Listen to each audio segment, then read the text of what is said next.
اللہ یہ میرے ساتھ کیوں ہو رہا ہے؟ اس دنیا میں سب سے بہترین شخص وہی ہے جس کو اس بات کی سمجھ آ جائے کہ میرا اللہ اس کائنات کی ہر چیز پر قادر ہے، میرا اللہ غفور الرحیم ہے۔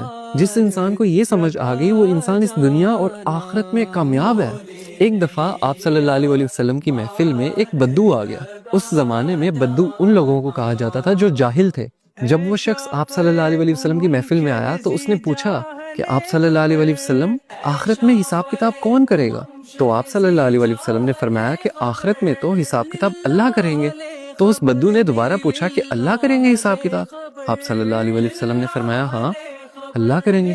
یہ بات سن کر وہ بدو مسکرایا اور کہنے لگا کہ آپ صلی اللہ علیہ وسلم مجھے اجازت دیں، اور وہ وہاں سے اٹھ کے چلا گیا۔ اب کچھ صحابہ جو اس محفل میں بیٹھے ہوئے تھے ان کو اس بات کی سمجھ نہیں آئی۔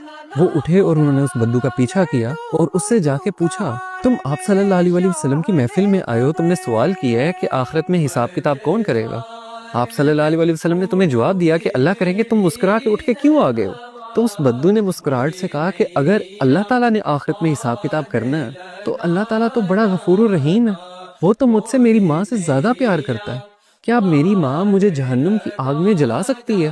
جب میری ماں نہیں جلا سکتی تو وہ رحیم و کریم میرا مالک میرا اللہ مجھے کیسے جہنم کی آگ میں پھینک سکتا ہے؟ تو وہ صحابہ آئے آپ صلی اللہ علیہ وسلم کے پاس اور بولا کہ آپ صلی اللہ علیہ وسلم اس طرح ہم اس بدو کے پیچھے گئے تھے، اس نے یہ بات کی ہے کہ اللہ تو بڑا رحیم ہے۔ تو آپ صلی اللہ علیہ وسلم نے فرمایا کہ اگر اسے اللہ کی رحیمی پہ اتنا یقین ہے نا تو اللہ کبھی اس کو اپنی رحیمی سے مایوس کر نہیں سکتا، کیونکہ اللہ اپنے بندوں کے لیے بالکل ویسا ہے جیسا اس کا بندہ اس کے لیے گمان کرتا ہے۔ اگر اس کے بندے کو یہ یقین ہے کہ وہ بڑا رحیم ہے تو اللہ تعالیٰ اس کے لیے رحیم ہی ہے، اللہ تعالیٰ اس کو معاف ہی کرے گا۔